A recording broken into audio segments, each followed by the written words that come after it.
The village in it with a map and a plan. No place too tiny for this determined man. Crossing the counties one by one, he'll see in every English corner a bit of history.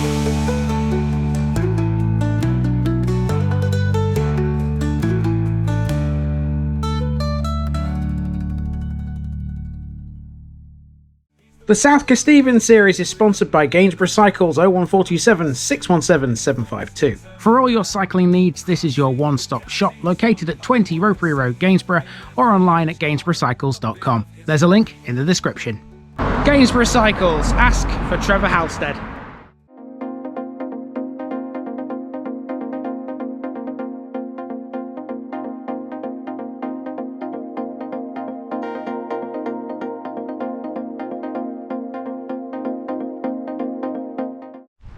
Hello folks, welcome back to South Kesteven again for another week's worth. Now today we're beginning this run in a village which is the first of a pair of twins. There's a big twin and a little twin, and this is the bigger of the two. It's got a rather large landmark here that you would struggle to miss.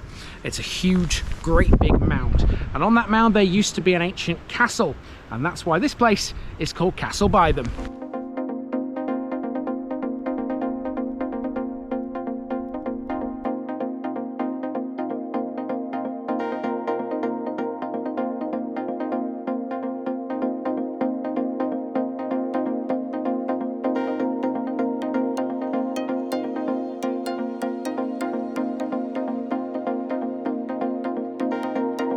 Castle Bytham, castle in the Broad Valley. Today in South Kesteven, we're in Castle Bytham, not far from Stamford and the route of the A1. It's a peaceful village with deep Saxon roots and was once a busy commercial centre for surrounding farms. Its name comes from the Old English for Broad Valley. Although modern life has turned it into more of a dormitory village, a handful of long-established farming families still remain, keeping a thread of its agricultural heritage alive. The village's story stretches back long before the Normans arrived. Before 1066, the manor belonged to Morcar, brother-in-law of King Harold. His name survives in nearby Morkery Wood, a reminder of the area's deep Saxon roots. The village grew around a fortified site, and although its ancient castle fell into ruin by the 16th century, its earthworks remain among the most impressive in Lincolnshire. As a result of the name, people have since titled the river that runs through this village the River Tham, or sometimes the River Am. This is a back formation from the village name. After the Norman conquest, William the Conqueror granted the manor to his half-brother Odo, the Bishop of Bayeux, who is thought to have built the castle motte, the great earth mound that still dominates this village.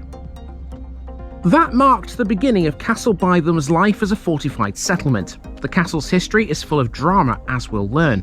By the 16th century, it was described as ruinous, its stones gradually taken for building, and its former grandeur fading into the landscape. Castle Bytham has far more than just the castle mound though. It also has a former Wesleyan Methodist chapel and an award-winning village hall, a lively community hub that hosts just about everything you can think of. Pubs-wise, there are two. There were more, including one which stood close to the castle site before its destruction by fire in 1976. Near that is a tranquil village pond shaded by a sweeping willow tree. It's believed it once formed part of the castle's water system. The High Street brings together many of the village's landmarks: the Fox and Hounds pub, the Grade 2 listed Castle Inn, the Victorian Old School, and the remarkable St James's Church with its Norman origins and Devil's Door. South of the village is a former railway station built after local lobbying in 1898, the fossil-rich Castle Bytham Quarry, and the Bythams Community Shop and Cafe, a modern success story created by the local residents. There's a lot to pack in here, so let's move. Our start point is the former Wesleyan Methodist Chapel on the High Street, a building that quietly evolved with the community it served. Methodism arrived early in Castle Bytham, and by 1833 the village had its own chapel, offering space for more than 200 worshippers. As the congregation grew, the Methodists moved into a series of buildings, even renting larger premises between 1873 and 1891 to accommodate everyone. The history of Wesleyan chapels in Castle Bytham is unclear. The 1833 chapel wasn't necessarily on this site either, but by 1899 this was the place for local Methodists. Foundation stones were laid for a more substantial chapel in that year, and this is the result, a building that could seat around 150 people. By the early 20th century, the chapel had become a busy hub, complete with 3 school halls and 2 additional rooms by 1941. It played a central role in the spiritual and social life of Castle Bytham for decades, before eventually closing and being converted into a private home. On its closure in 1972, the Methodist Circuit still sent a preacher to the village for a few years, and a service took place in the parish church. Today, although the building is now residential, it remains a quiet reminder of the Methodist presence that shaped village life for more than a century. One charming detail survives as a small but touching link to the chapel's past. It's a commemorative trowel used by a Mr. Ward during the 1899 foundation stone-laying ceremony.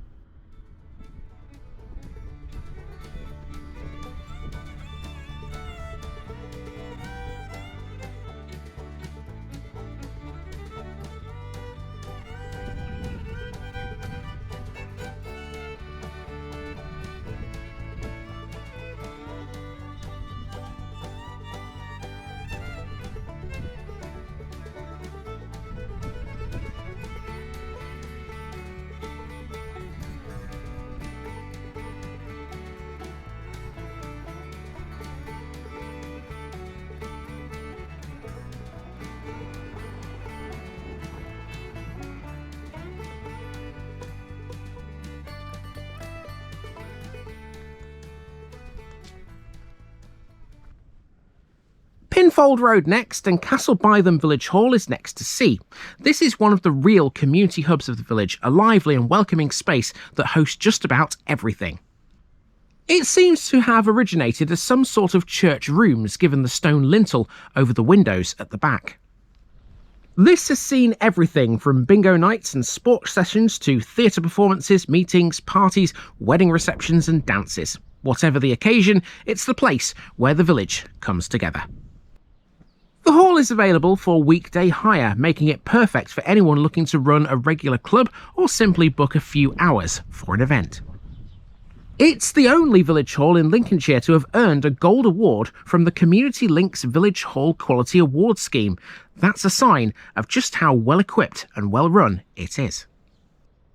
Inside, the main hall offers a generous space for up to 100 guests, complete with a stage and excellent lighting. Tables, banqueting chairs, glasses, cutlery and plates are all provided and can even be hired for events elsewhere. Castle Bytham Village Hall isn't just a building, it's a cornerstone of village life, ready to welcome everything from community clubs to milestone celebrations. Castle Bytham's community supports much more than just the annual events in here. Every year the village holds a midsummer fair with stalls, a dog show, children's games, beer tents and barbecues. There's even, get this, a duck Grand Prix. The fair has raised over £40,000 for local causes over the years, including several village infrastructure improvements.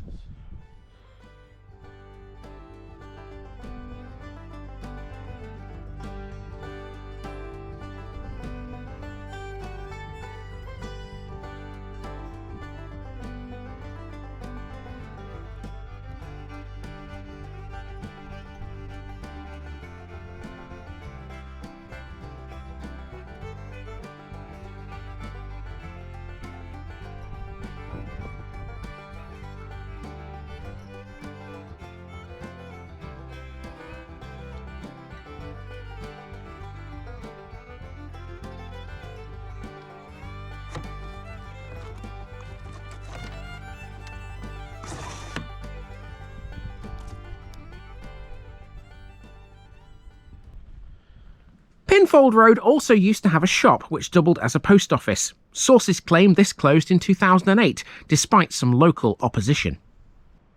It had served Cretan, Swinstead, Swayfield, Little Bytham and Clipsham, and of course, Castle Bytham. The post office was replaced by a mobile outreach service. Castle Bytham now has no shop in the main village cluster, but there is still one that serves it. we'll catch it later. It's handily positioned between the two Bytham villages.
Now at the end of Water Lane, this is where, on the maps earlier, you would have seen a pub called the Castle Inn.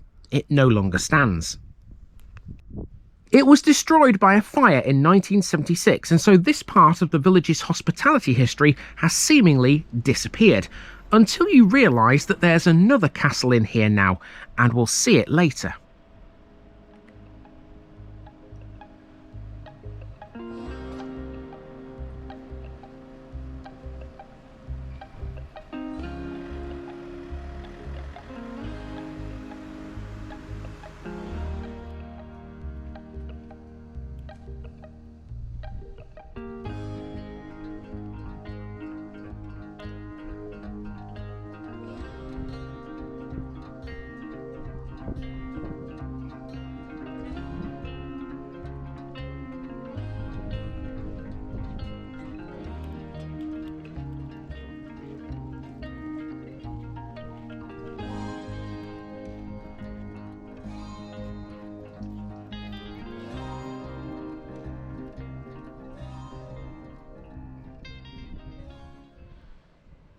Just across the road from the castle mound, which we'll see in a moment, lies one of Castle Bytham's most charming and peaceful spots, the village pond.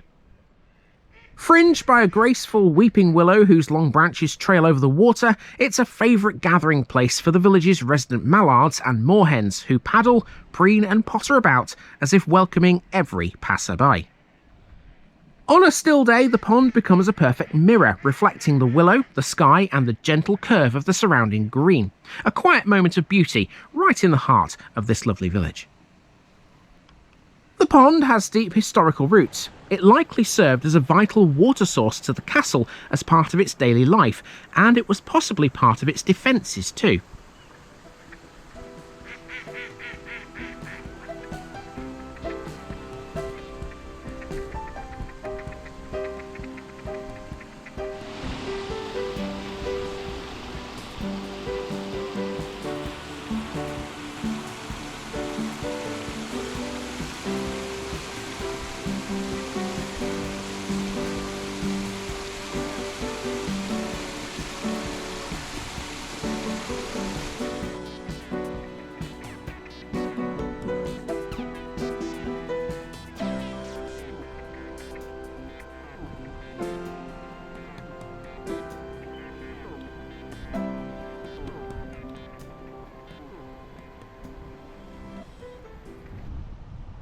Rising above the village on a natural spur of land, Bytham Castle once commanded the valley of the River Tham with real authority. Its position was no accident. The steep slopes, the flowing water and the wide views made it the perfect place for a Motte and Bailey fortress.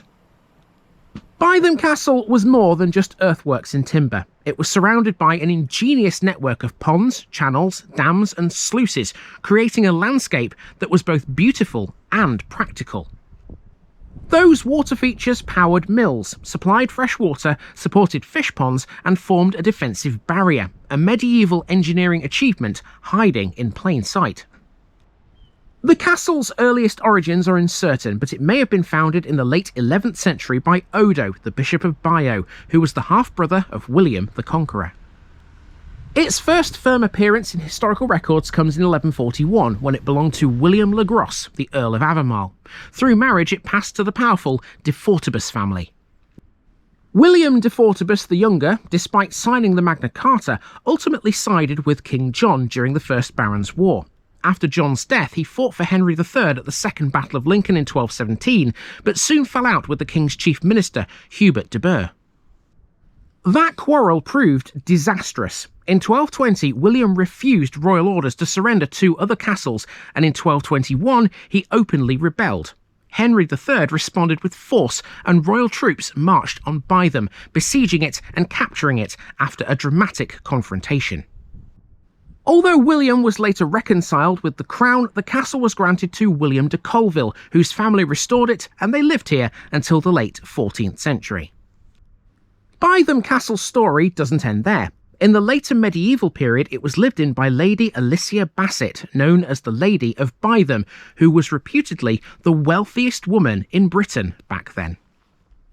Even more impressively, John of Gaunt, the Duke of Lancaster and one of the most powerful men in Europe, chose to raise his children here, including Henry Bolingbroke, the future King Henry IV.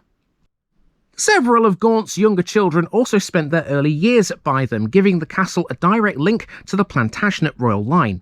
By the 16th century, however, the castle began to decline.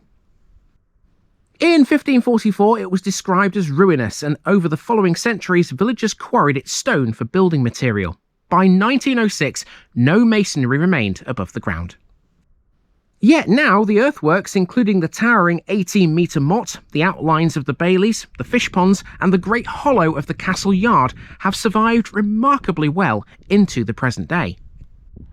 Archaeological work in the 19th century revealed just how sophisticated the site once was. The castle boasted a huge shell keep on the motte, with rectangular buildings arranged around a central courtyard and possibly a donjon on the southern side.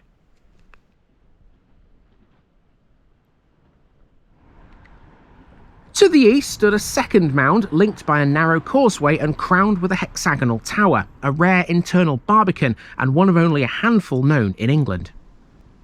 The inner bailey, shaped like an L, held the everyday buildings of castle life, like the brewhouse, the bakehouse, the kitchen and the stables. The outer bailey, closer to the stream, was likely used as pasture. That water system was equally impressive. Medieval engineers reshaped the course of the River Tham, creating ponds, channels and a leat to control flooding and supply the castle's needs. The remains of these features can still be traced today in the landscape. For visitors, Bytham Castle is not just a ruin, it's a place where you can still feel the scale, ambition and drama of a medieval stronghold that once shaped the history of kings.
two pubs to see in this last section of the village. One of them is the Fox and Hounds and the other is the modern version of the Castle Inn, which goes by the full title of the Castle Inn and Pantry.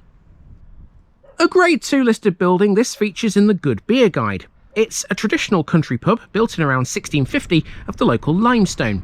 The interior is an atmospheric mix of old oak beams and period furnishings. The walls are hung with antique prints, tapestries and heritage memorabilia from the village's past, as well as some of the original deeds to the pub.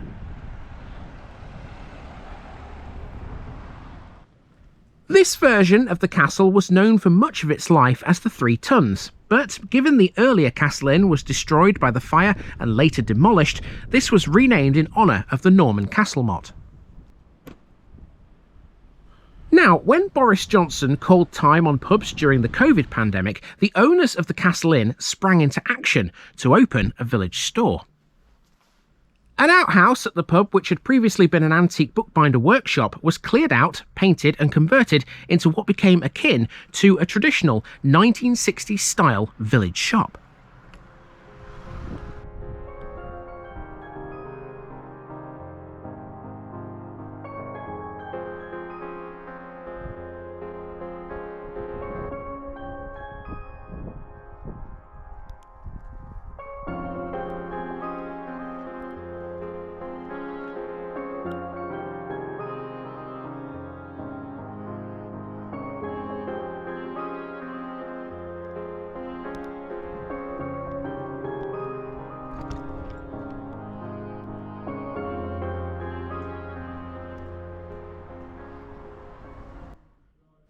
St James's Church has stood at the heart of Castle Bytham for more than 800 years. Its earliest parts date back to just before 1200, during the Norman period.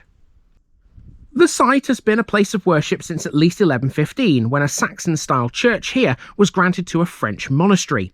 The present building was likely commissioned between 1180 and 1185 by William de Colville during his family's tenure at Bytham Castle. One of its most unusual features is the main entrance on the northern side. In medieval times, the north door was often called the Devil's Door, and many churches block theirs up to stop evil spirits entering. So that means St James's choice of entrance is rare. Look closely at the stonework and you'll spot something even older. Scattered around the building are pieces of Saxon carving, clear evidence that a church existed on this spot long before the Normans arrived. On the south wall, you'll spot a delightful 1774 sundial, cheerfully inscribed with the pun, "Be in time." The churchyard is full of character too, including a poetic epitaph dedicated to a local blacksmith.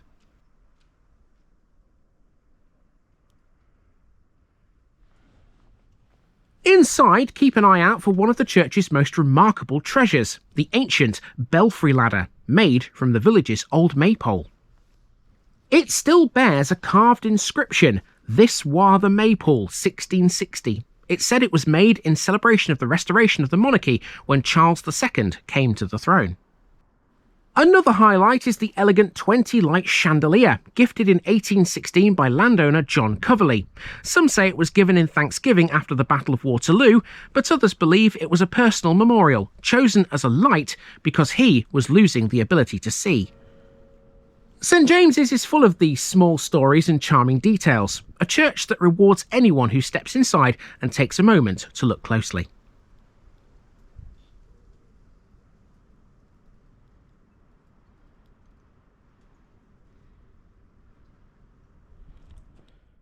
This Grade 2 listed war memorial is constructed of limestone ashlar, comprising a Latin cross with decorated arms set atop an octagonal broached column with a plain moulded capital mounted upon a square base and plinth. The memorial is located in the northwest corner of the churchyard, just west of the church's entrance.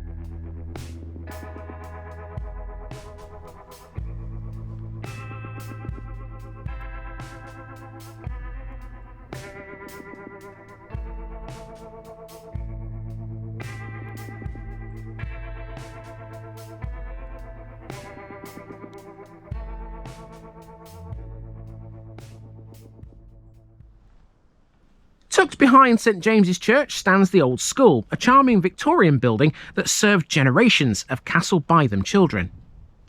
It first opened its doors in 1860, later growing with extensions in 1890 and 1908 as the village population expanded.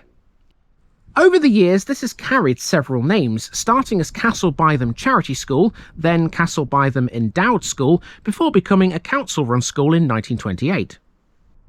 By the late 1940s, it was known as Castle Bytham County School, a title many older villagers still remember.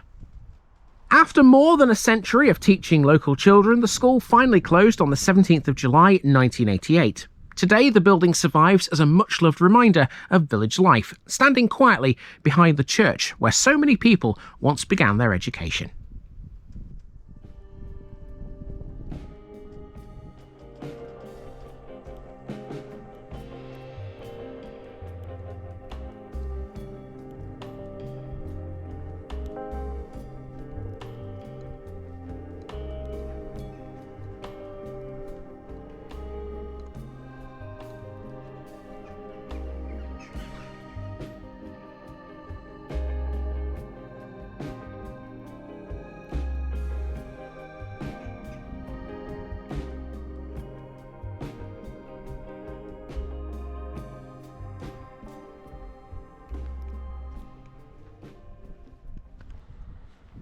Lastly on the walk, we come to the other pub, the Fox and Hounds. This is everything you hope a traditional English village pub will be: welcoming, characterful, and full of local charm. It's the kind of place where the fire crackles in winter, the garden glows in the summer, and visitors are greeted as warmly as regulars. Recently refurbished, but still proudly true to its roots, the pub serves well-kept real ales, a generous gin selection, fine wines, and a menu of hearty homemade classics. One of its standout features is its stone-baked pizzas, freshly made to order and often singled out by reviewers for their flavour and quality. The atmosphere is friendly and lively here, thanks to both the staff and the locals who treat it as a genuine community hub. Families and dogs are welcome, and the pub's layout makes it an inviting stop at any time of year. In addition to the pubs we've seen and or talked about, there was another pub in Castle Bytham. It was called the New Inn, and it was on Station Road. It was converted to housing in the 1960s.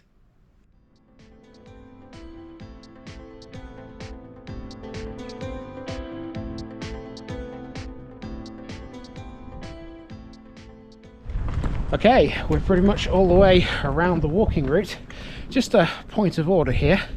The maypole, which we mentioned back at the church there, it's now the belfry ladder, and there isn't a maypole here anymore, but the maypole is remembered by way of this street, Maypole Close, which is where I chose to park actually. So yeah, it's good that the locals still remember it. Leaving the village now, to the south, there are three landmarks all within close proximity to one another that we have to mention. First up is the former Castle Bytham railway station. It was a small but much loved stop on the Midland and Great Northern Joint Railway. It opened in 1898 after villagers successfully lobbied for a station to be added to the line. It wasn't in the railway company's original plans, but local determination won the day. The result was a rather unusual station made up of a single platform set deep in a cutting. For more than 60 years, trains passed through here under the ownership of the Midland Railway, and later the London, Midland and Scottish Railway. Although the line officially became M&GN territory a few miles east at Little Bytham Junction, Castle Bytham remained a small but important stop for local travel and goods. The Great Northern Railway ran close by, but the two lines never met. There was permission for a junction to be built between them, but it never came about. The station's story came to an end in 1959 when most of the M&GN network was closed. The trackbed east of the village now dips beneath the A1, but the station itself has long since fallen silent.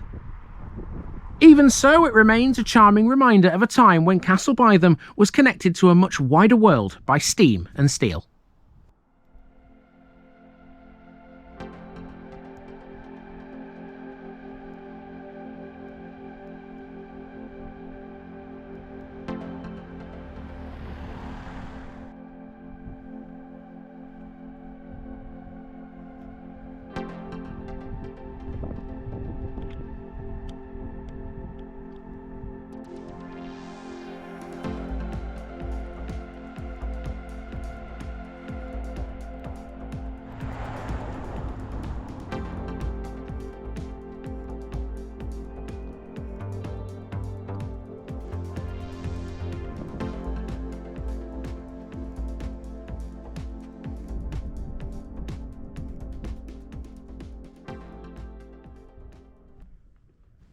Next to the site of the station lies a hidden landscape that tells a story far older than the village itself.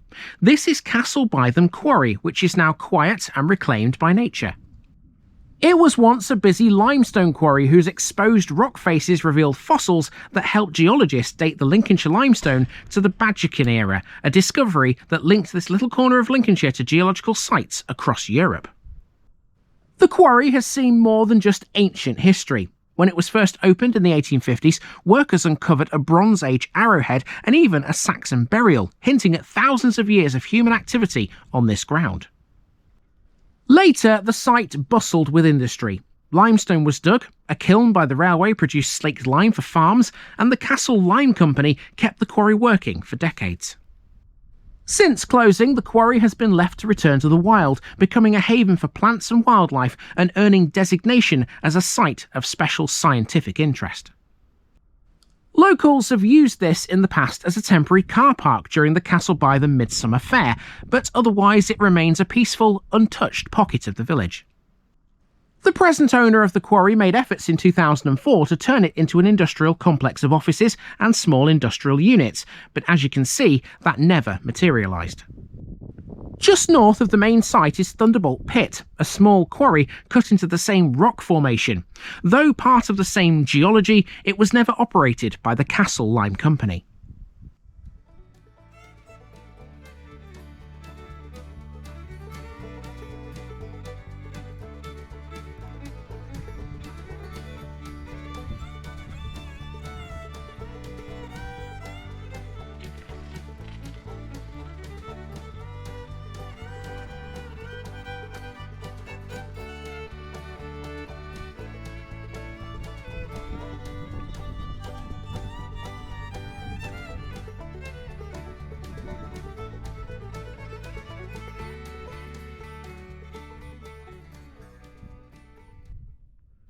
Finally, we have the Bytham's Community Shop and Cafe on the road out of Castle Bytham to the south.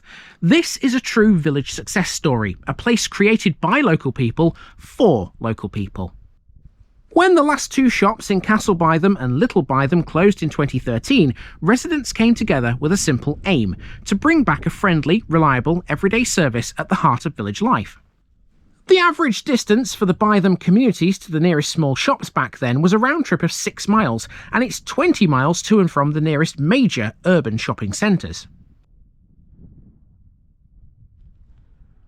After years of planning, fundraising and sheer determination, this shop finally opened its doors on the 1st of June 2020, and it's been a thriving community hub ever since. The shop sits in a convenient central location and combines two roles: a well-stocked village store and a welcoming cafe space designed to bring neighbours together. Behind the scenes is a dedicated management team made up of people who live locally and care deeply about the Bythams. They give their time to keep the shop running smoothly.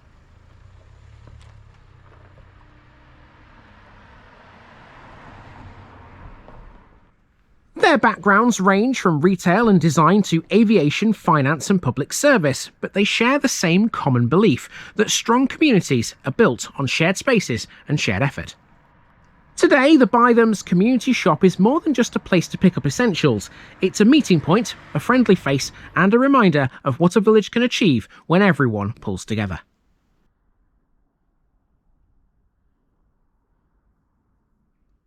Whether you're popping in for milk, meeting a friend for a coffee or simply passing through, it offers a warm welcome and it's a proud example of community spirit in action. One Bytham down and one more to go. There are two Bythams here, as we already know. Tomorrow's episode will see us take on the much smaller counterpart to Castle. Size-wise it might be different, but the mark left by its old industries on the landscape was, and indeed is, huge.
Hello folks, welcome back to South Kesteven for another episode. Now if you've got a keen eagle eye and you know this area, you'll have noticed yesterday at the end of the Castle Bytham episode I actually turned around and went back into the village because I was heading towards my hotel.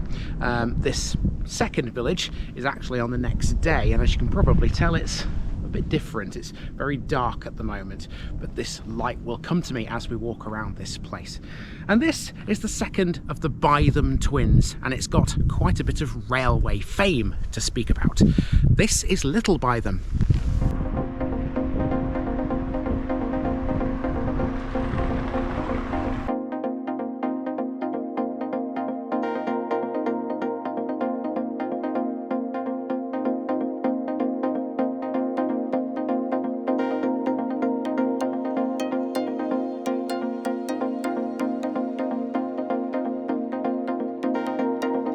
Little Bytham, village in a broad valley. Today on TVI, we're in Little Bytham, where the East Coast Main Line sweeps across its eastern edge on tall Victorian viaducts, and the West Glen River meanders quietly nearby. As with Castle Bytham, the name has deep roots. First recorded in 1067, it once again comes from the Old English for broad valley or valley bottom. To the east lie the rolling parklands of Wytham-on-the-Hill and the Grimsthorpe Castle estate, while Castle Bytham, Clipsham and Careby all sit close by in the surrounding countryside. This village's most striking landmark is the Grade 1 listed Church of St Medard and St Gildard, the only dedication of its kind in the UK.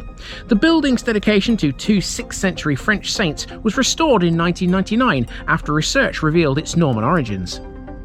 Close by stands a former post office, now a private home, and the village hall, long a hub for community life. In the early 2000s, the hall underwent major improvements thanks to grants, local fundraising, and the support of locals.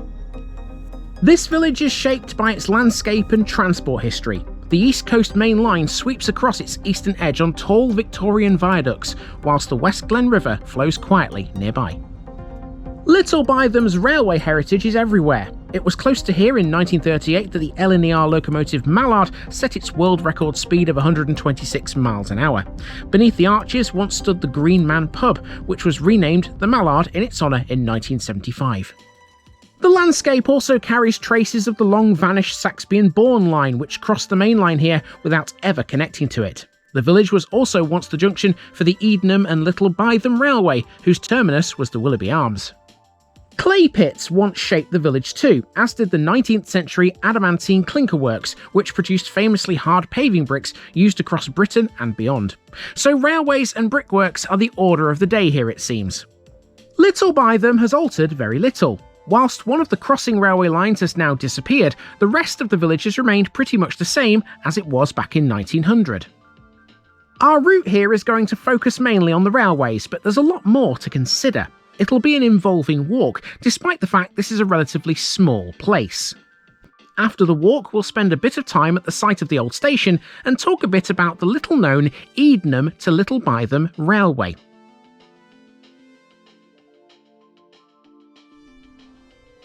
St Medard's and St Gildard's Church is one of Little Bytham's greatest treasures, a Grade 1 listed building with a dedication found nowhere else in the UK. The church honours two 6th century French saints, St Medard and his brother St Gildard, a pairing still well known in parts of France, but almost unheard of in Britain. The village even holds its annual fete around St Medard's feast day on the 8th of June, keeping the tradition alive. In 1999, this church's dedication was expanded to include that of St Gildard, thus it became St Medard's and St Gildard's at that point. Why was that? Well, research suggests that after the Norman conquest, the church and its lands were granted to a French nobleman who dedicated it to the twin brothers, who were both 6th century bishops from Normandy. St Medard was the Bishop of Noyon. Over time, St Gildard's name faded from use, disappearing from records after the 18th century, until it was restored at a special service led by the Bishop of Lincoln, a unique moment in the county's church history. The building itself is a fascinating blend of architectural eras. Its oldest features are Anglo-Saxon, visible in the distinctive long and short stonework at the corners of the nave. Much of the church, however, reflects the Norman period, including the beautifully carved priest's door with its decorative tympanum.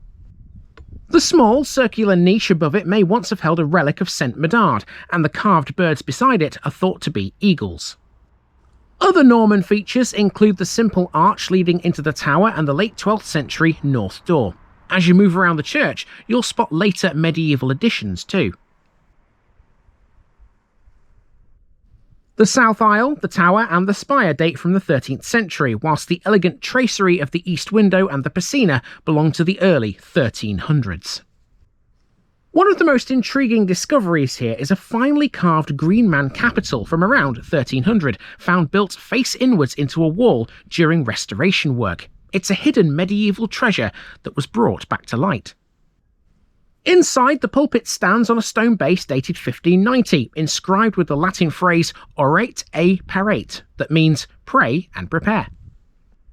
With its rare dedication, deep history and remarkable collection of architectural details, St Medard's and St Gildard's is a church that rewards anyone who takes the time to look closely.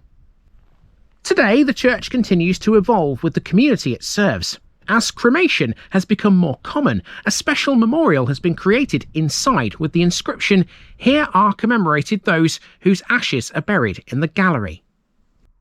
It's a quiet, thoughtful addition to a building that's carried more than 1,000 years of village life within its walls.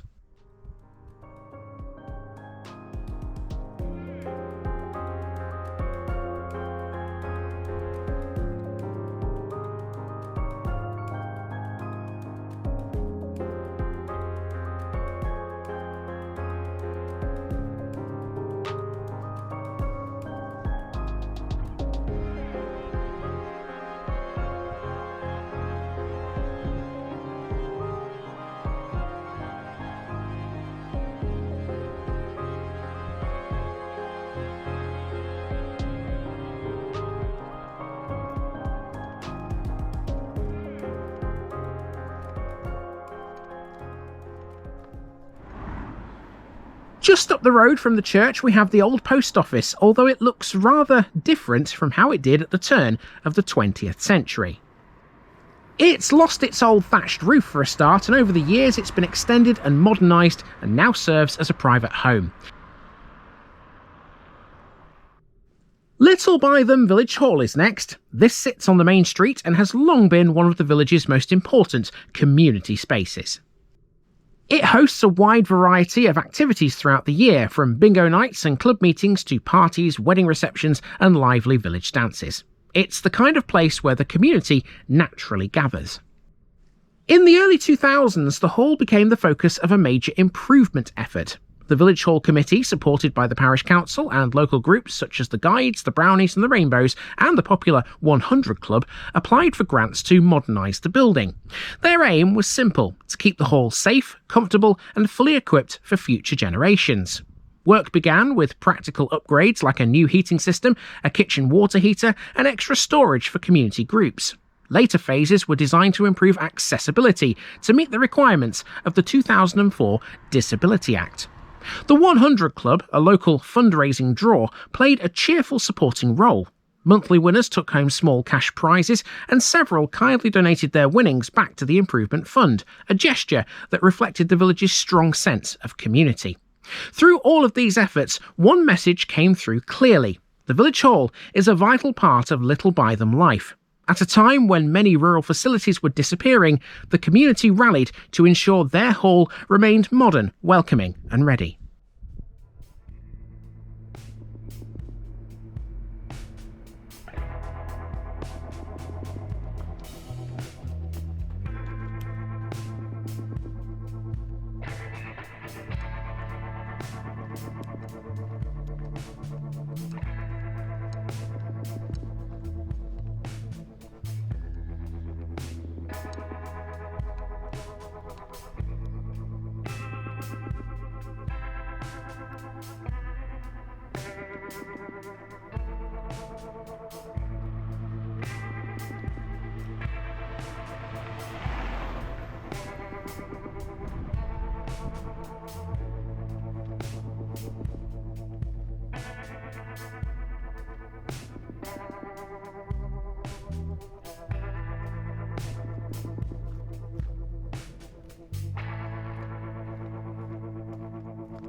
Little Bytham is a favourite stop for railway enthusiasts, and it's easy to see why. The village sits beside two impressive Victorian viaducts, one that's now disused, the other one still carrying the high-speed East Coast Main Line between London and Scotland. It was along this very stretch of track between Grantham and Peterborough that the legendary LNER locomotive, the Mallard, set its world record speed of 126 miles an hour on the 3rd of July 1938. That's a steam record that still stands today. And that fact ties in nicely with this building just beneath the arches on the High Street. Here, there once stood a 16th century inn known as the Green Man. When railway interest surged and the Mallard's fame grew, Richard and Heather Bailey renamed this the Mallard in 1975 when they owned the pub. They transformed the old inn, opening up the interior into a single, welcoming space with stone fireplaces at each end, and even uncovered original masonry to restore its historic character. The pub served the village for another 25 years before closing in 2002 and becoming a private home, now fittingly called Mallard House, keeping its railway heritage alive.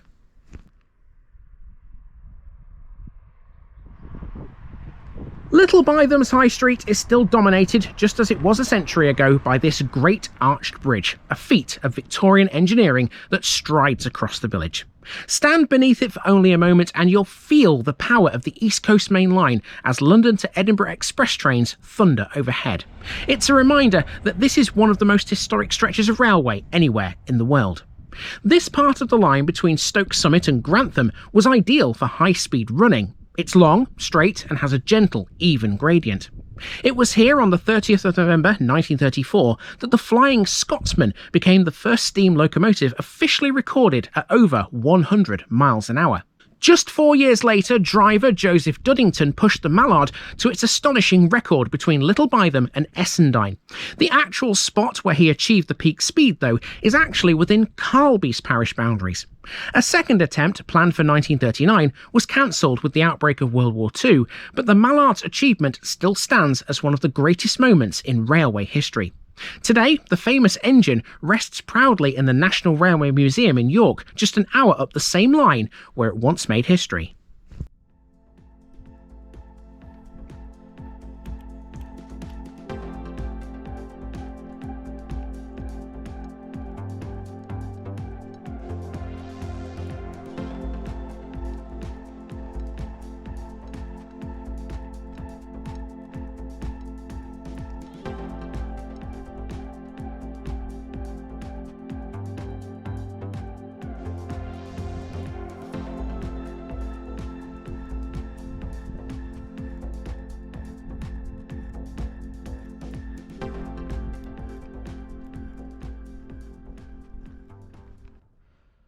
Little Bytham has an unusually high number of brick walls for this part of Lincolnshire, a reminder of the village's once busy brick-making trade. The local clay was especially good for bricks, and it shaped much of the village's character. Former clay workings are all over this place. Here we can see an uneven area now overgrown with woodland, which was one of them. This former clay pit has been developed as something called the Spinney. It's a nature reserve, a picnic site and a children's adventure playground now. The creation of this was made possible through a grant from the Millennium Commission. A heritage orchard with historic, mainly local cultivars of apples, pears, plums, cherries and gages has been planted at the site, and a small sensory garden was later developed. The Spinney is far from being the only former clay pit around here. A brickworks north of the village, established in 1850 and active into the early 20th century, made small, high-fired paving bricks. They were called adamantine clinkers because of their hardness and were used for paving stables and other floors. The works are mentioned in the Lincolnshire article in the 1911 Encyclopaedia Britannica, where it was advertised that they had won gold and silver medals. It goes on to say that they supplied His Majesty the King and other members of the royal family, as well as the principal nobility of other foreign countries. Well, that's quite the claim, isn't it? Unfortunately, we can't see the old works now. They've been demolished and houses have been built on the site.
As we stand here, we're just north of the site of the old Little Bytham railway station, which once served what is now the East Coast Main Line. But this spot has another layer of railway history too. Follow this footpath and you actually cross the route of a second line, the long-vanished Midland and Great Northern Joint Railway, also known locally as the Saxby and Bourne Line. Although the two railways physically crossed at Little Bytham, they never connected. The Great Northern Railway had permission to build a junction here, but it was never constructed. As a result, the nearest station on the Saxby and Bourne line ended up being Castle Bytham, even though Little Bytham had its own station just a short distance away. It's one of those quirky pieces of railway history that all those railway buffs love. Remains of the Saxby and Bourne line are still visible, most obviously near the junction of the road from Little Bytham to Witham on the Hill, where there is this large embankment with a road bridge across the B1176. There's also a river bridge across the River Glen within a quarter of a mile, and a cutting and a road bridge a little further up the hill to the east.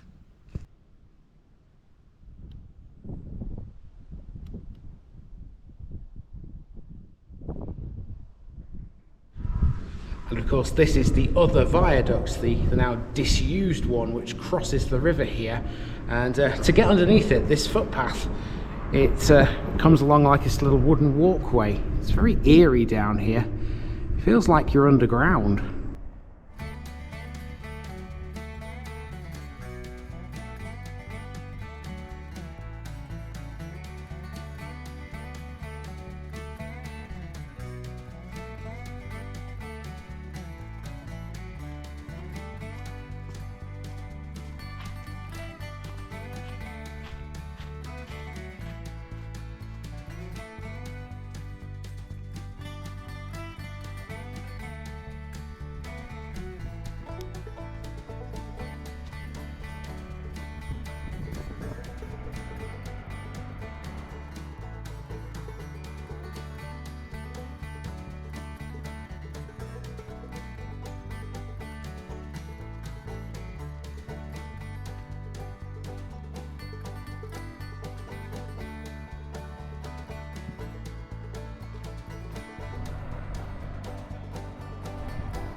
On the maps at the start, we saw there was a chapel on this road. There isn't any more, but you can at least see some evidence that there once was.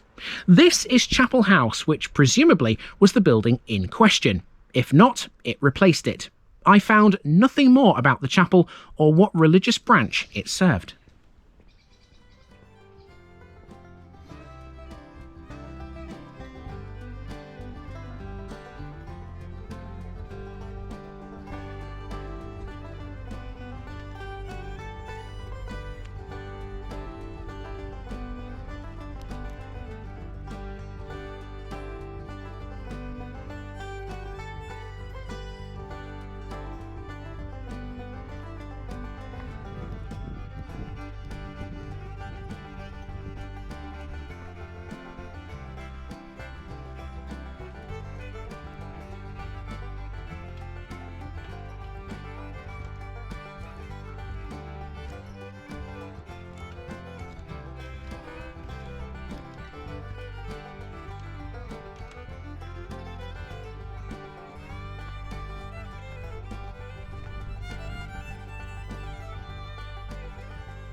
That church looks a bit different in the light, doesn't it?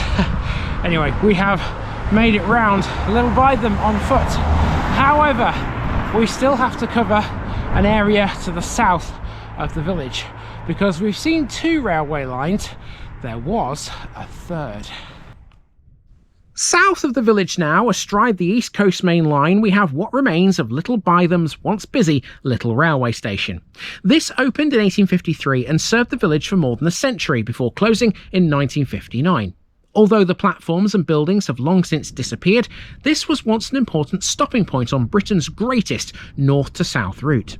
Between 1857 and 1884, Little Bytham Station became the junction for one of Lincolnshire's most unusual railways, the 4-mile-long Edenham and Little Bytham Railway. Its terminus was the building now known as the Willoughby Arms. The Willoughby Arms was once a much-loved country pub with one of the most unusual backstories in Lincolnshire. Built in 1853, it began life as the Steam Plough Inn and served as the booking office and waiting room for Lord Willoughby de Eresby's remarkable private railway. The Edenham and Little Bytham line was a short-lived railway, worked first by primitive steam engines and later by horses. It was designed to serve the Grimsthorpe estate. It's still remembered as one of the county's quirkiest Victorian ventures. It carried passengers from 1857 to 1866 and it closed down as long ago as 1873. That's why it's shown as a disused railway on the maps we used at the start of the video. 3 very primitive locomotives worked the railway, on which there were several steep gradients and a speed limit of 15 miles an hour. Steam engines continued in use until 1872, but then horses took over. In addition to serving the needs of the estate, the railway also served Bourne, 3 miles to the east, but the town was reached by rail from Essendine in 1860, and this reduced the traffic to Edenham.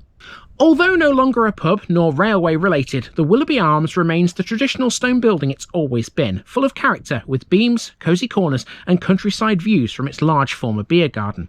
It became a B&B, and as far as I can tell it still is, but I'm not sure of that totally. Reviews of the place from past guests tell of its wonderful food, all prepared using local produce, including the famous sausages that Lincolnshire's known for. So there you have it, folks. Those are the 2 Bytham twins. One very much centred around the ancient castle and the history that goes with that, and the other with a much more industrial and railway related past. Tomorrow sees us on a hilltop near a country estate.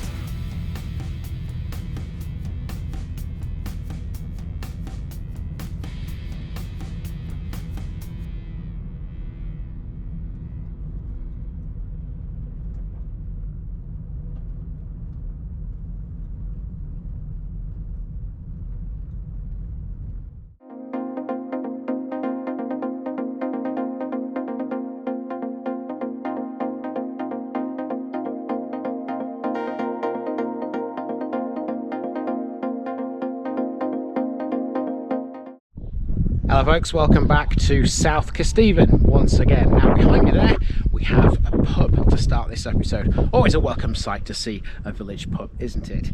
Well, there are certain people in this world that don't like the idea of people going to their local. And there's a story in this place which connects the squire of the hall, which we will see later on in this video, with this very pub. That's the Six Bells, and you can find it in Bytham-on-the-Hill.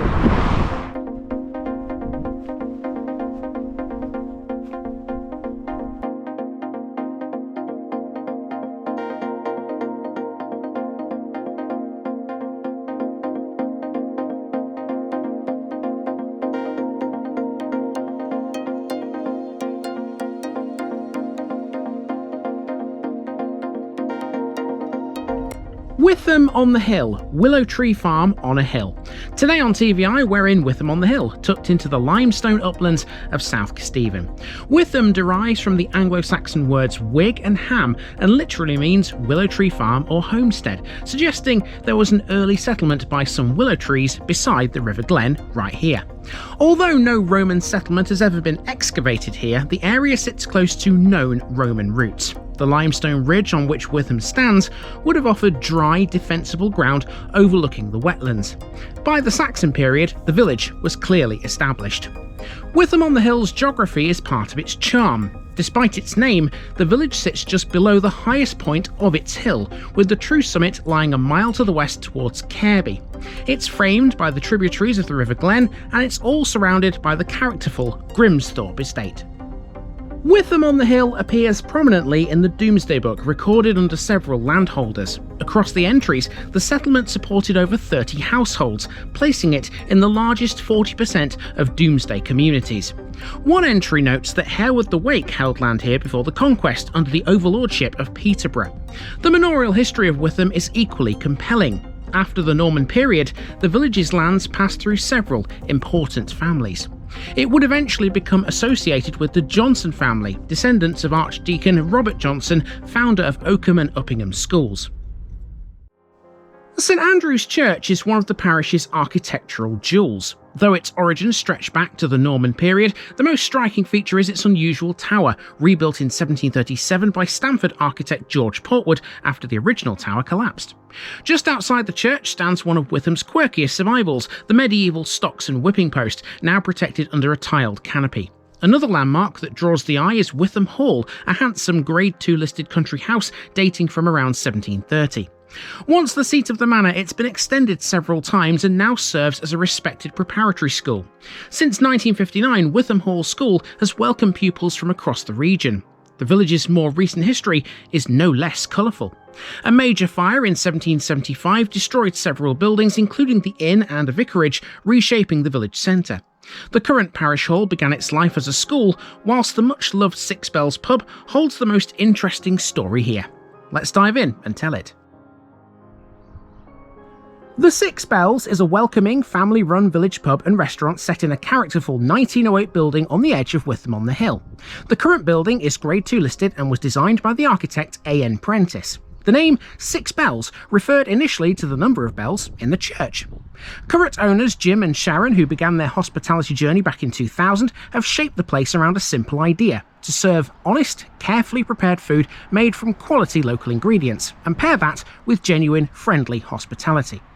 Over the years, they've run several well-loved pubs and restaurants across the region, but since 2014, the Six Bells has been their home.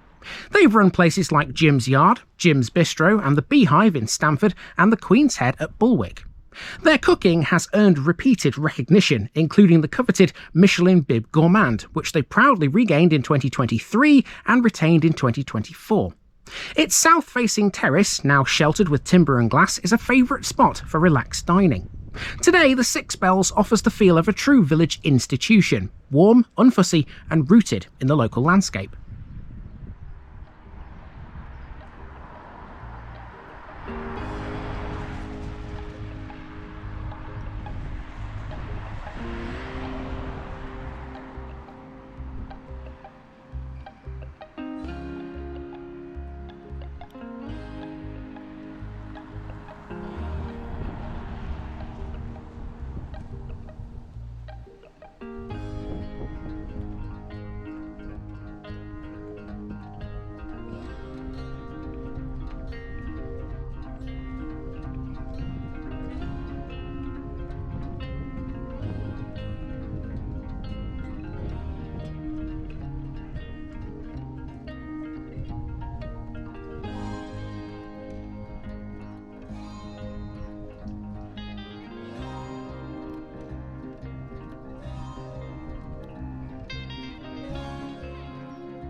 This charming mid-19th century village school building now serves as the village hall, sitting prominently on Main Street.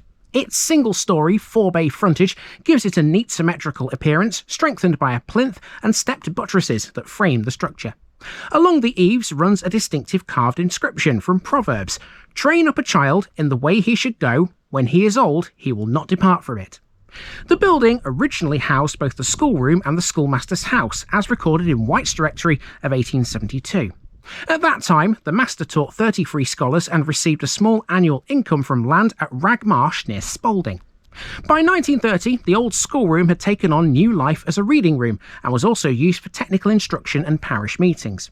Today, it remains a key part of village life, an attractive Victorian building with a long history of community use. The hall was refurbished during the year 2000 with the aid of a £50,000 grant from the National Lottery. During the work, old oak beams and a wealth of 19th century woodwork were discovered when the roof was opened up for the first time since the building was closed as a school some 50 years beforehand. This woodwork has now been retained as a feature.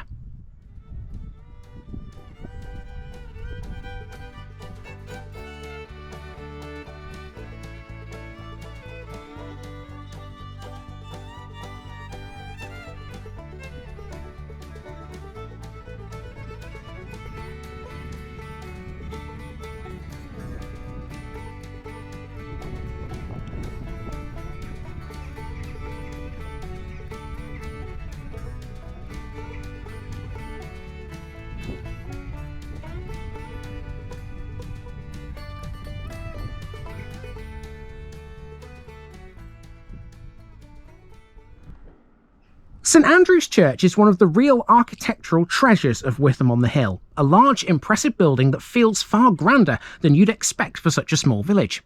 St Andrew's is described as an imposing statement-piece church. The building dates from the late 12th century, with work continuing over 3 centuries thereafter. Restorations took place here in 1874 and 1912. Set on raised ground at the centre of the community, it immediately catches the eye with its striking west front, tall clerestory windows, and elegant south porch crowned by a statue of St Andrew himself. Its layout includes a nave, north and south aisles, the clerestories, the porch, north and south transepts, a chancel, and a tower.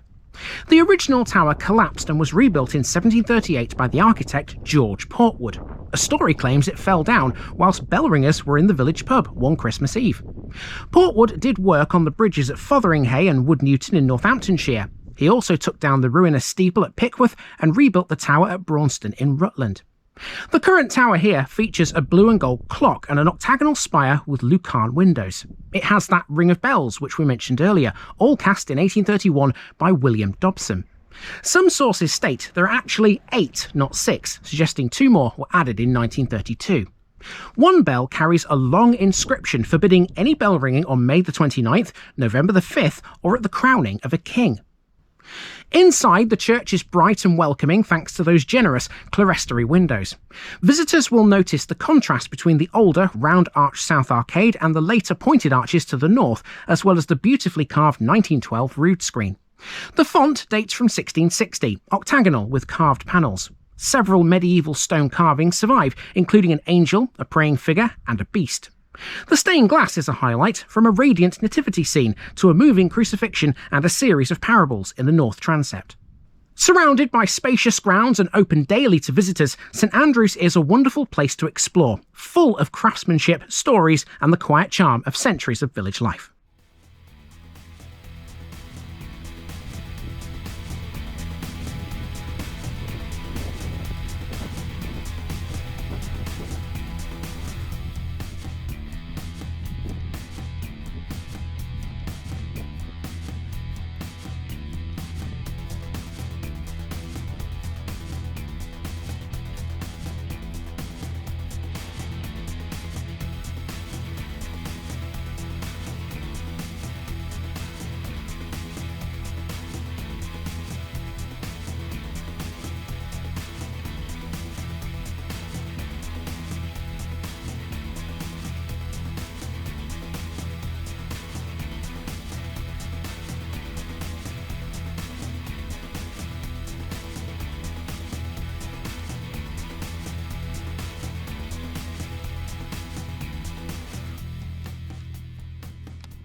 Before the current Six Bells pub was a thing in Witham, there was another. The Six Bells was built to replace the Black Dog, which was closed down by the local squire, Walter Fenwick, in the early 20th century. Walter Fenwick was a wealthy businessman who owned the estate and once lived at Wytham Hall. The grooms from the stables were often to be found in the Black Dog, much to the displeasure of Fenwick. He therefore closed it down, replacing it with the Six Bells. You see, the Six Bells was built at the very end of the village purposely, keeping it out of temptation's way for those grooms.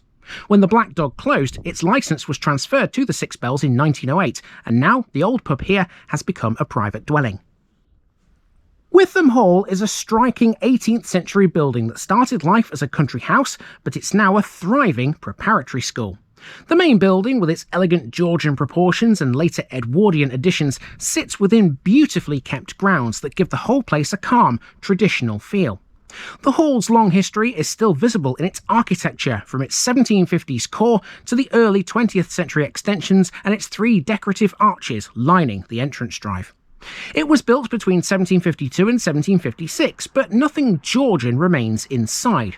Much was added to the exterior by Prentice, that man again, between 1903 and 1905. He gave the house an H-plan and added a range to the eastern side. Along the western side of the house to the entrance, i.e. along the drive, there's a vista of pseudo-Jacobean arches dated 1830, 1876 and 1906. The house was long occupied by the Johnson family, descendants of Archdeacon Johnson, the founder of Oakham and Uppingham schools, but today is hidden by stone walls and high hedges and is generally closed to the public.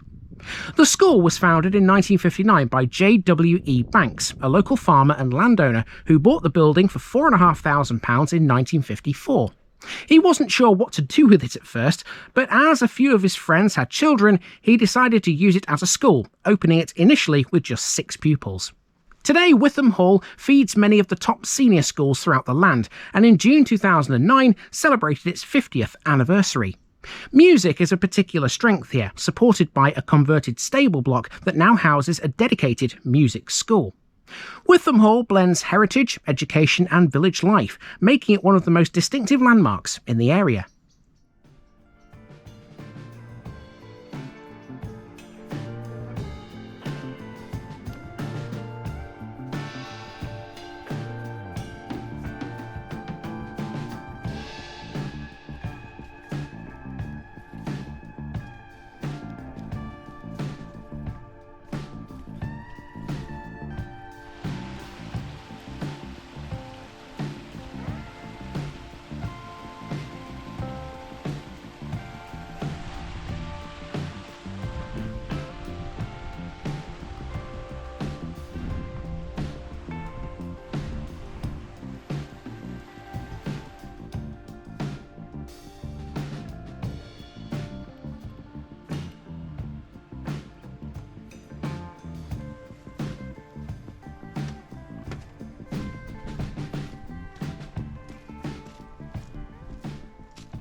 Well, that's how Water Lane gets its name then. That's the prettiest thing I've seen all morning, that.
Right in the heart of Wytham-on-the-Hill, you'll find one of the village's most characterful historic features, the 17th century stocks and whipping post, sheltered beneath a distinctive conical collie-western stone canopy. Supported by 4 timber posts, the structure is a rare survival of the kind of public punishment equipment once found in many English villages.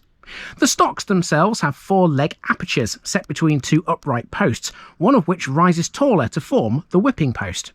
Though long out of use, the structure offers a vivid glimpse into past village life and local justice.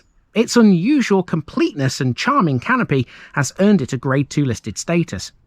Today it stands as a quirky and memorable stop for visitors exploring the village, adding a touch of historic drama to Main Street.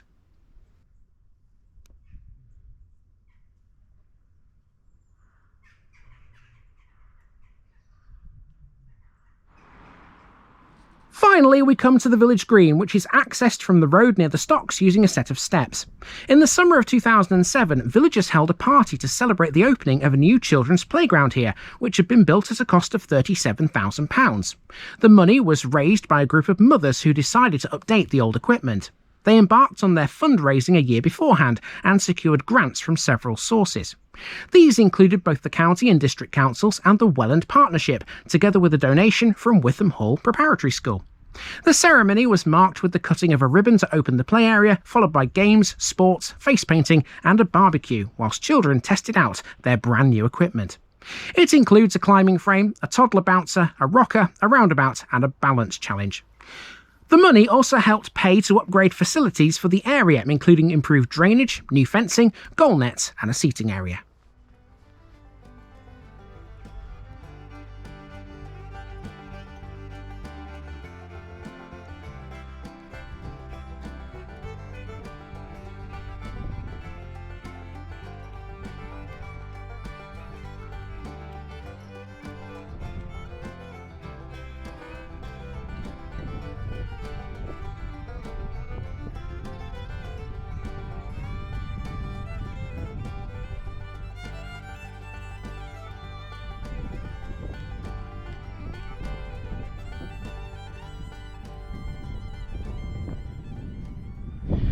Okay, one more job before we leave Wytham-on-the-Hill behind. Parish notice board here on the green. Now, I can't open this one because it's locked, but there is a gap at the bottom, which means I've got to put it underneath and jam it in, which I do like doing this because you never know how it's going to land. Oh, you see? No one can see that, but hopefully when someone opens this, they'll put it on the board properly. With Wytham-on-the-Hill visited, we can move along to our next parish. Tomorrow we're going to one that contains 3 villages, but only one that will afford us a nice walk around. There's another country estate to discuss too.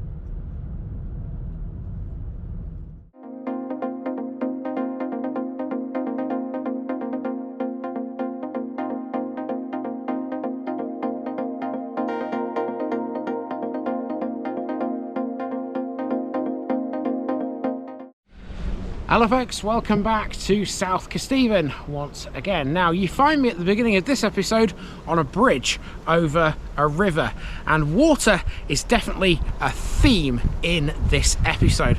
We're going to be seeing 3 separate places here, and there's water all over the place. There's rivers, there's lakes, streams, you name it.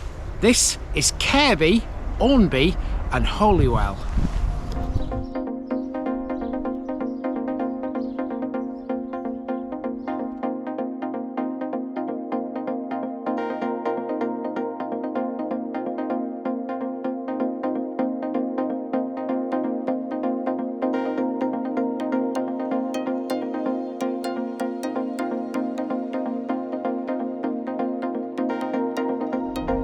Careby, Ornby and Holywell. Carey's Village, Orns Farm and Holy Spring.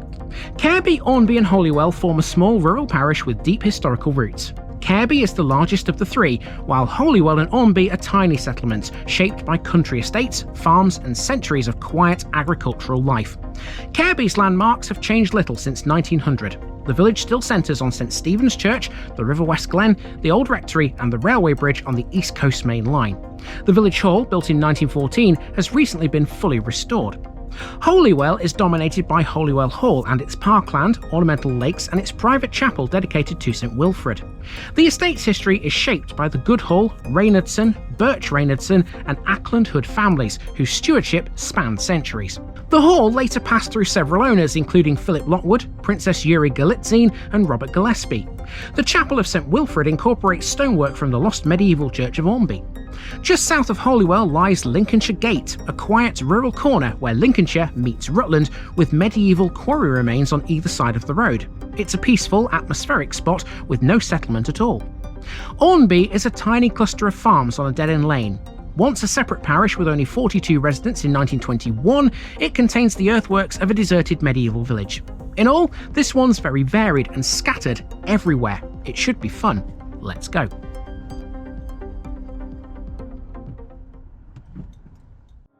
In 1900, it's fair to say there wasn't a massive amount in Careby, and there still isn't today. It basically consisted of a school, a church, the rectory, a post office, and the bridge over the East Coast Main Line. Since these times, all Careby has really gained is a village hall, not shown here because it wasn't built until 1914. So this is how we'll take on Careby, Ornby and Holywell, and it'll be a mixture of walking and driving here. We'll start in Careby and basically just walk from one end of it to the other. That will ensure we get to see the River West Glen, the Church of St Stephen, the village hall and the old school. That walk won't take us long, but we'll be far from done. Next, we need to drive to Holywell to check that out, although we won't be able to see a lot. There's going to be lots of pictures at that point. Lincolnshire Gate will follow that, which is just to the south of Holywell, before we drive again to Ornby to round it all off. It's a bit of a marathon, this one. Let's get going.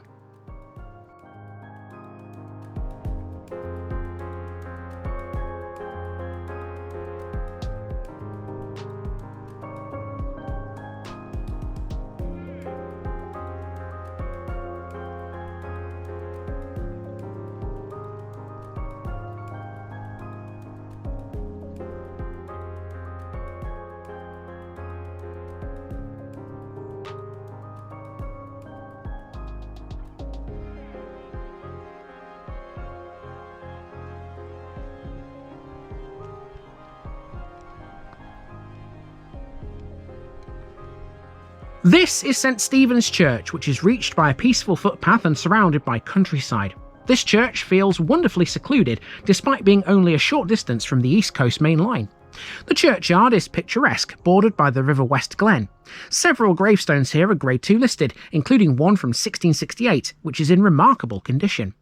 The church itself dates back to the 12th century. Its layout includes a west tower, a nave with north and south aisles, clerestories, a porch, a north vestry and a chancel. Later additions in the 13th, 14th and 15th centuries give it a rich architectural mix.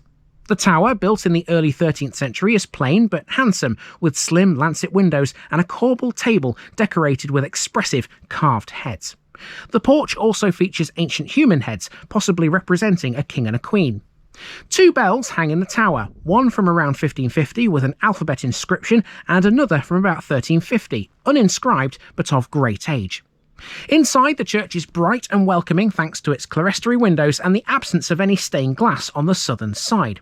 The chancel arch dates from the 15th century, while the tower arch is 13th century. Victorian restoration left its mark here, notably through the pulpit, the reading desk and communion rails. The vaulted ceiling is particularly striking too. The east window contains vivid stained glass created by a long-serving rector by the name of Reverend John Birch Reynardson, who ministered here for 70 years until his death in 1914. The window depicts scenes from the resurrection and ascension, the stoning of St Stephen, the crucifixion, Easter morning and moments from Jesus' life. Two important medieval monuments survive, a 14th century effigy of a knight in chainmail and a tomb of a knight and lady lying side by side beneath carved covers.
Now we're at the village hall, which serves Careby, Ormby and Holywell.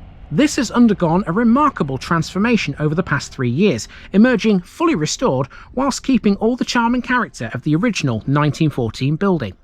The project set out to bring the hall back to life as a true centre point for the parish, a welcoming community hub for residents and visitors alike. The restoration began with a huge volunteer effort. Parish residents cleared decades-old agricultural machinery, removed heavy ivy, repaired water-damaged timbers and made the building weathertight. The hall's story stretches back to the years just after World War I.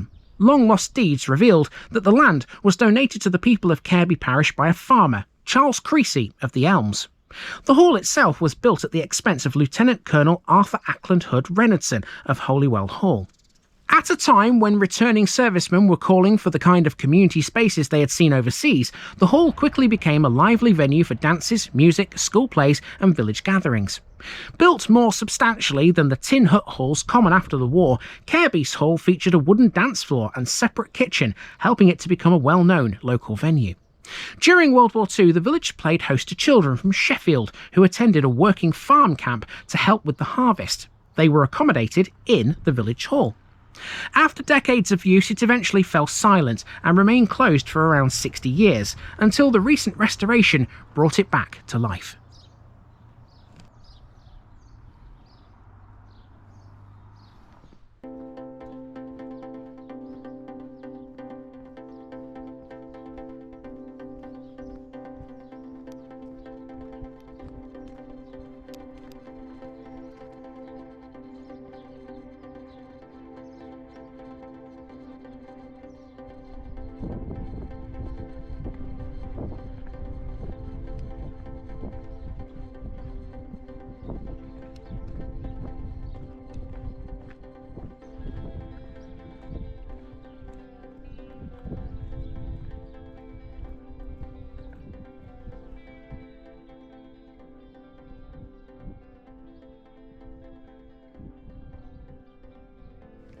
Now we need to cross the bridge at the western end of Careby, and this will take us over the East Coast Main Line.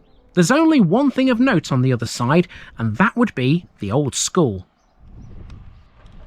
The village school opened its doors in 1869, serving generations of local children for roughly a century. By the time it closed, sometime before 1970, it had already become a familiar landmark for families living around the railway line and the wider parish. Today, the old school building still stands, but with a very different life. It's been sensitively converted into a private home, although its history is still visible in the shape and character of the structure.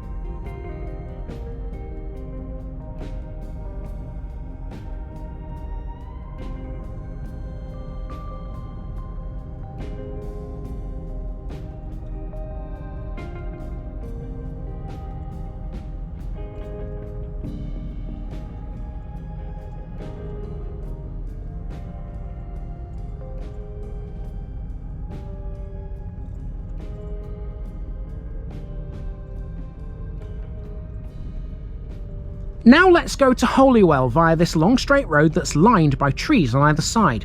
Careby is small, but Holywell is even smaller. It consists of just a handful of houses gathered around a country house and its surrounding parkland. At the heart of the estate is Holywell Hall, whose grounds include a small private church dedicated to St Wilfrid. Holywell is unusual in Lincolnshire for having place names linked to sacred springs. There were two here at one time, named Holywell, which the village is still named after, and St Winifred's Well, although only the location of the first is still known. Kelly's Directory of 1885 noted that a medicinal spring rose at Holywell and described the hall as a mansion set within a well-wooded park. Not much of Holywell is open to the public, owing to the fact it's a private estate for the most part.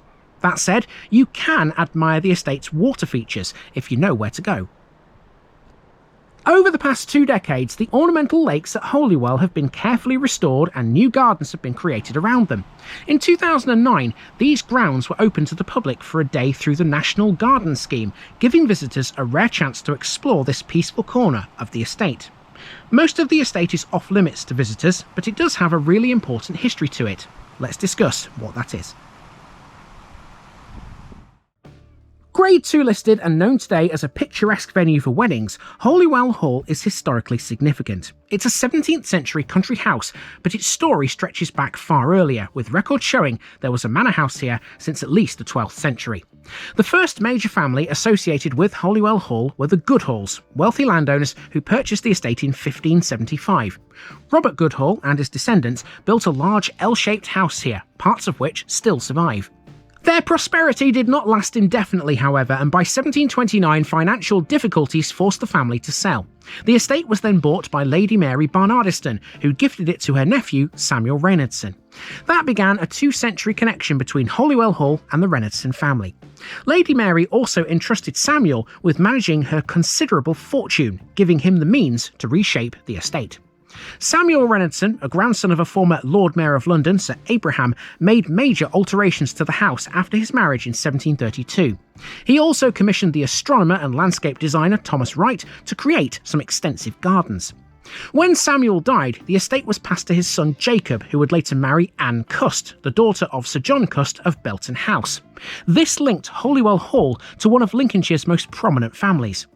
With no sons, Jacob left the estate to his daughter Ethelred, who married General Thomas Birch.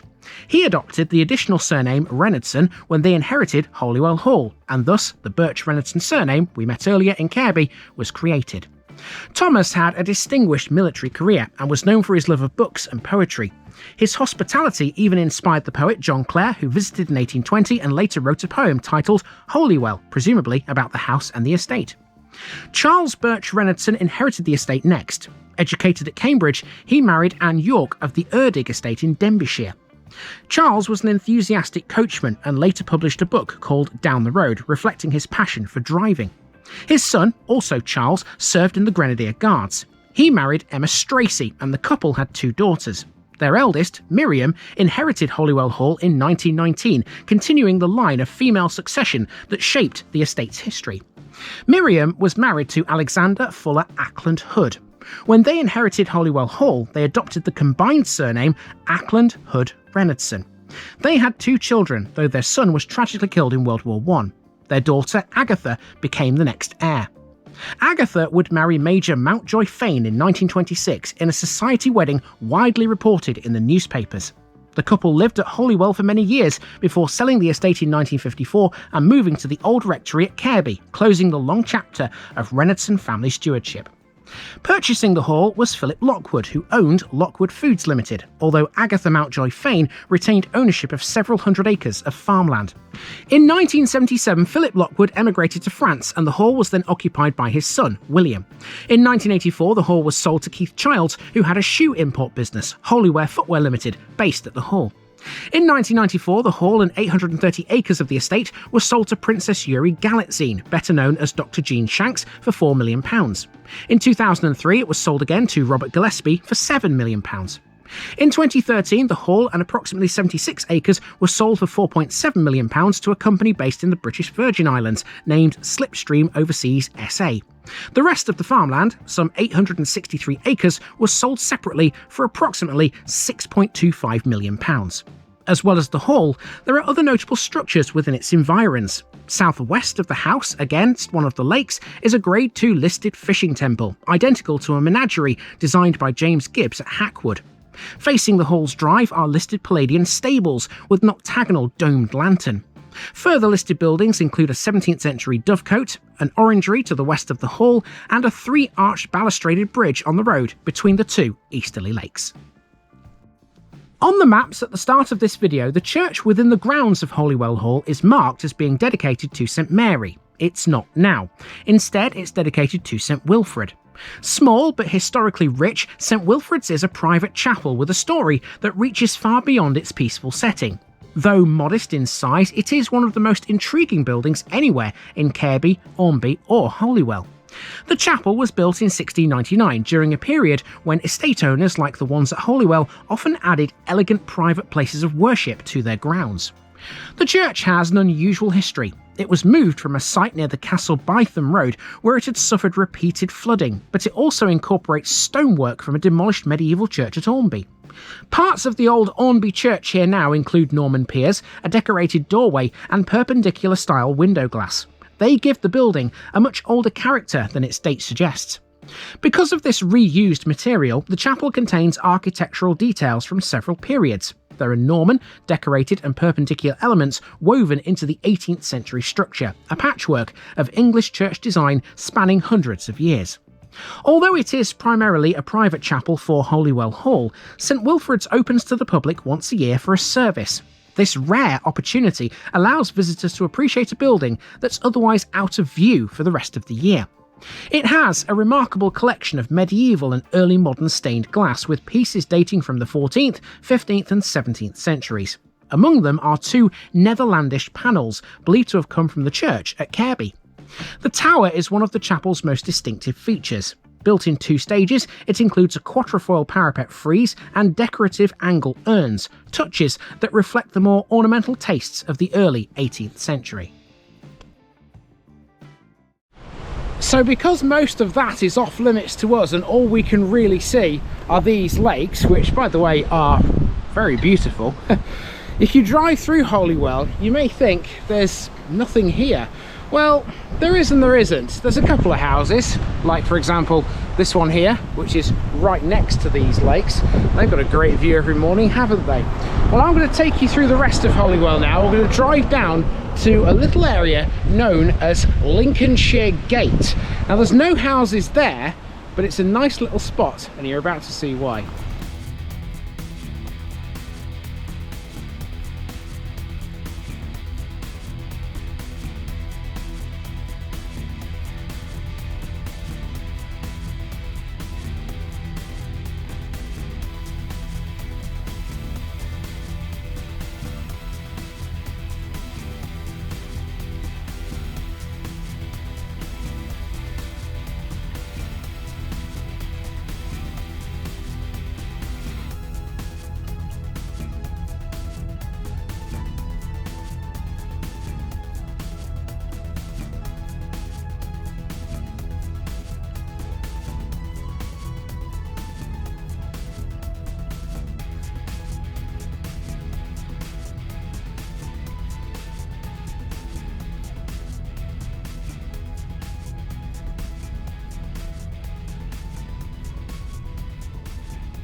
Before we wrap this one up with a drive into Ormby, may I introduce you to something called Lincolnshire Gate. This is literally a gate where the counties of Lincolnshire and Rutland meet each other.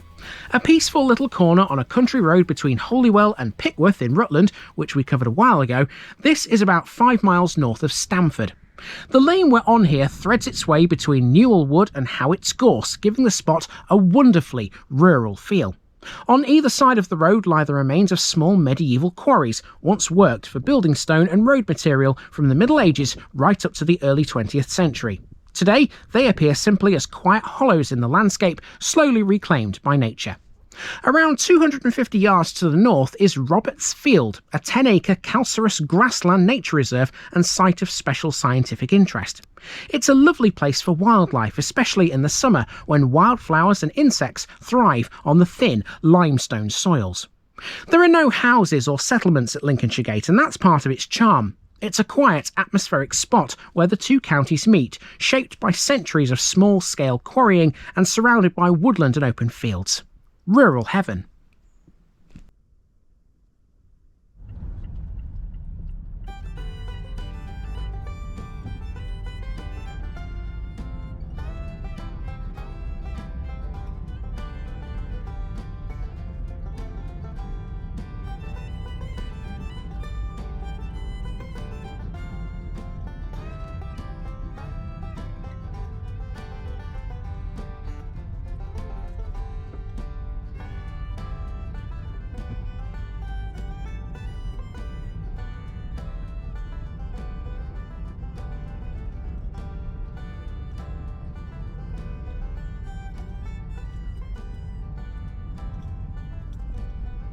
Finally, we come to Ornby, which we will drive into and out of again. It's on a dead-end lane, you see.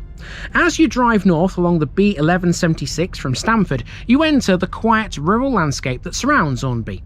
It sits just south of Careby and has always been a small community. In 1921, when it was a parish of its own, it recorded a population of only 42 people, giving you a sense of how sparsely populated this corner of Lincolnshire is. Despite its size, Ornby has a surprisingly layered administrative history. It was once part of Castle Bytham parish, and then it became its own civil parish in 1866 before being merged into the present one in 1931. Ornby isn't a village in the traditional sense, but rather a scattered cluster of farms. The two principal sites are Manor Farm and Lodge Farm, each marking the footprint of what was once a more substantial settlement. In fact, Ornby includes the remains of a deserted medieval village, now reduced to earthworks and field patterns that hint at centuries of rural life. Driving through today, it's easy to imagine how the landscape once supported a small but thriving medieval community. The East Coast Main Line runs just east of Ornby on its high-speed journey between London and the north. The contrast is striking, a quiet agricultural landscape on one side of the road and one of Britain's busiest railway arteries just a short distance away. Right then, we have ticked off another parish in South Kesteven and we have one more to visit this week. Tomorrow we're off to another village that has a church dedicated to St Stephen. It's literally minutes away. I'll see you there, folks.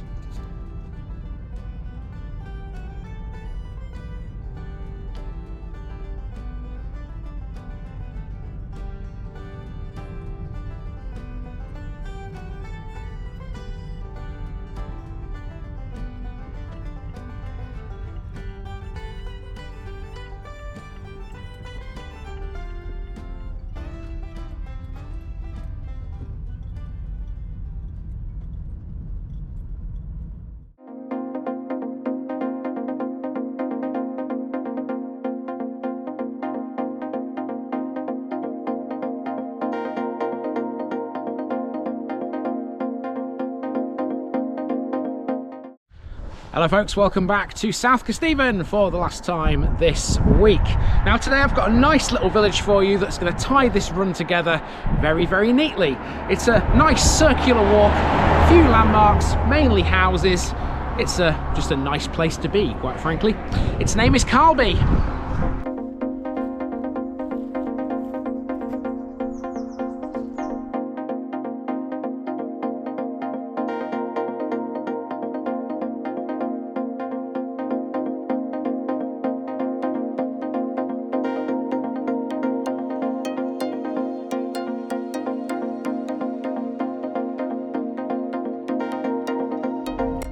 Carlby, Free Peasants Farm.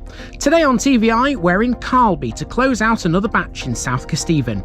This began as a traditional farming community centred on St Stephen's Church, which has now shifted from a self-sufficient rural settlement to a commuter-based residential village. That process accelerated in the 1990s when new housing estates more than doubled the population. At the turn of the 20th century, Carlby was small and tightly focused around the church. Then came the boom, pushing the housing stock from 99 to 187. Modern Carlby is defined by these later developments: Farriers Way, Templeman Drive, Fenton Drive and the Paddocks, which reshaped the village's layout, with the largest transformation occurring on the former Templeman's haulage depot. The Templeman's haulage site tells a story of local industry and family heritage. Run for decades after World War II by Bert Templeman and his brothers, the firm employed many villagers and formed part of Carlby's working identity. The village hall, built by residents in 1986, now plays a vital role in village life. St Stephen's Church remains Carlby's most historic landmark. Bright, peaceful and beautifully restored, it stands near the former Plough Inn, once the village's social heart. There's a great little village to cover here, so let's get on and do it.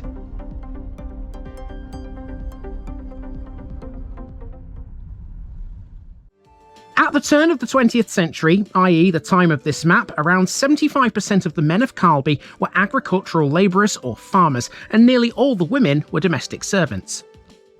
The village has shifted from a once self-sufficient rural community, complete with butchers, bakers, blacksmiths, several pubs and even an undertaker, to a largely residential village for commuters and retirees. This walk will be a lot longer than what we would have done 100 years ago. We'll start in the west and walk along the main street through Carlby to begin with. We'll pass the village hall and a lot of housing before we find ourselves on the playing field. It'll be a short stop there before we go to the church, almost next door. Then it's back into the housing again before we pass what used to be the Plough Inn as we head back to the start. So it's not a complicated route, but with a majority of residences and few landmarks of note, it won't be greatly exciting, unless it proves me wrong.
After a short walk from the west, the village hall is our first stop, and this was built by Carlby's residents in 1986 to replace an older wooden hall.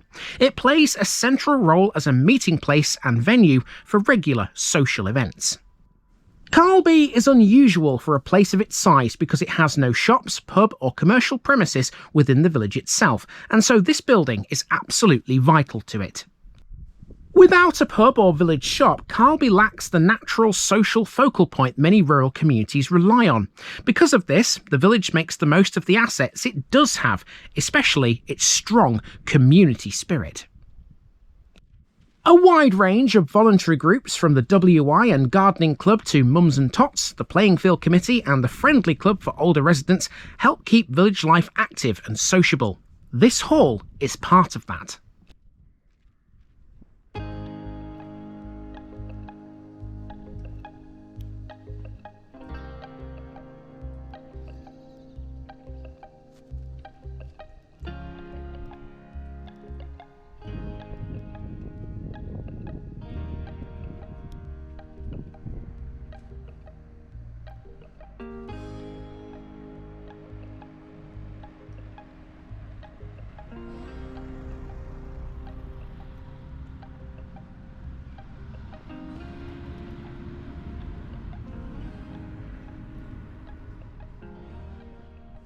Now we're into a housing estate, and Carlby has a lot of these now.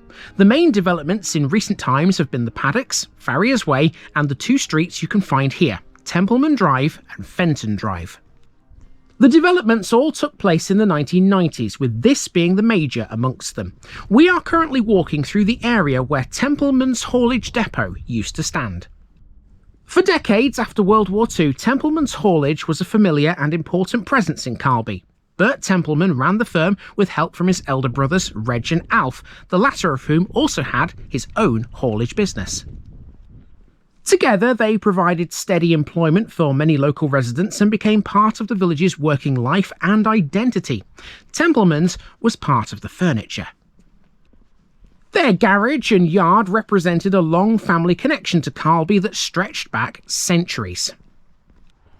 When Bert retired and passed away in 1987, his son Alan made the decision to sell the haulage yard for development. The result was this, and in a way these houses stand as sort of a quiet memorial to the Templeman presence in the village. The family story didn't end here though. Several Templemans remained in Carlby, and a relative, named only as Francis in what I could find, continued the haulage tradition just down the road in Essendine, running a business called Temtrans.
As well as the village hall, volunteers have also been responsible for creating and maintaining the key village amenities Carlby does possess, including this playing field and its bowling green. The parish council acts as a custodian trustee for both.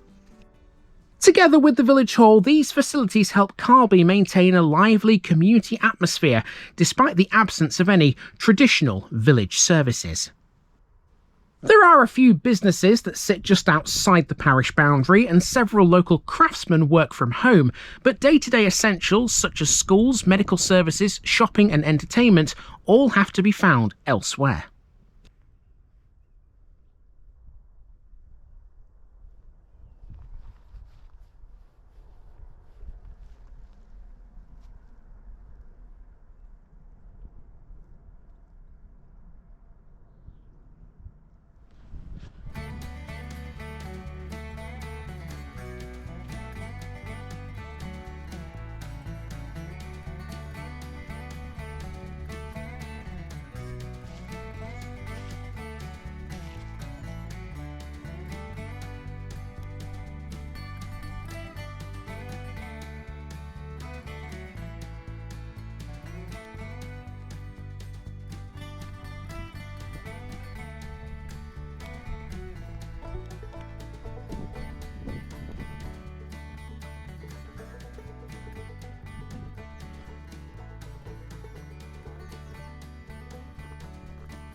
Now we come to the Church of St Stephen, which sits slightly south of the village centre, set back from the main road in spacious, peaceful grounds that immediately give visitors a warm first impression.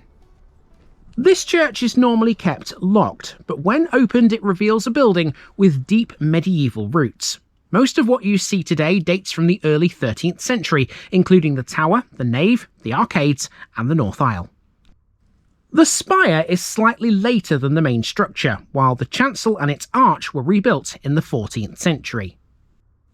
By the early 20th century, the church had fallen into poor condition and stood supported by scaffolding for years until major restoration began in 1933. There's none of that today. St Stephen's is a beautiful, atmospheric church you can view totally unhindered. Inside, the church is strikingly bright. With no stained glass on the southern side, sunlight floods the interior. Only one small stained glass panel survives, tucked inside the tower arch, showing a male figure with a scarlet halo gazing upward into rays of light. The nave arcades date from around 1200, and ancient carved stone faces peer out from the pillars, many with expressions of distress or intensity. A medieval coffin slab rests in a tomb recess on the north wall, adding to the sense of age and continuity. The chancel is simple and uncluttered with a clear glass east window. Unusually, the late 17th century communion rails are painted blue and gold, giving a distinctive splash of colour. Above the chancel arch are the faint remains of a medieval doom painting, once showing the Last Judgment. Only fragments survive today of the dramatic scene that would have originally filled the wall before being whitewashed at the Reformation.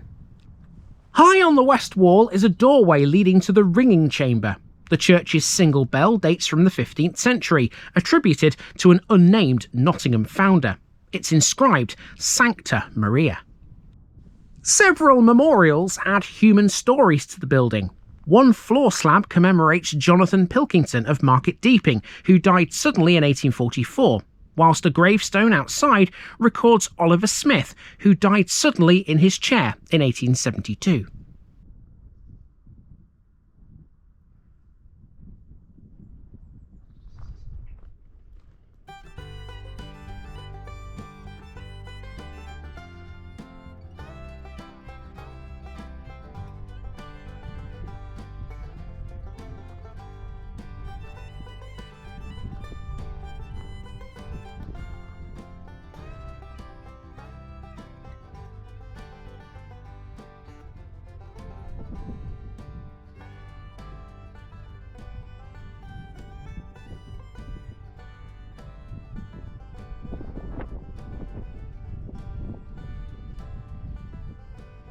Carlby has no pub today, but it did as late as the 1970s. This house here is the former Plough Inn, the very same as was marked on the maps at the beginning.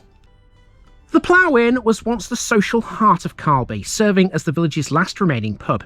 In earlier decades, Carlby had several pubs, although the names of any of the others now seem to be lost to time. The Plough was part of a lively network of local services. Its disappearance marked a turning point in village life, symbolising the broader shift from a working village with its own services to a commuter-based settlement where residents look beyond the parish for their needs. Well, there you have it, Carlby. A very nice place to be indeed. And there's nothing else really to cover in this one because everything in this village is concentrated within the main settlement itself, so we don't have to drive out to anywhere special like we did yesterday, which is a good thing. So that brings this village to a close, and it also brings this run to a close here in South Kesteven. You'll be seeing a lot more of this district this year. Stay tuned. And that's it for another run through South Kesteven, but as the long-time viewers know, I won't be away for long. We have 39 to go now, and they're all coming before 2026 is out. Next time, we're taking on a batch to the east of Grantham. I'll see you soon.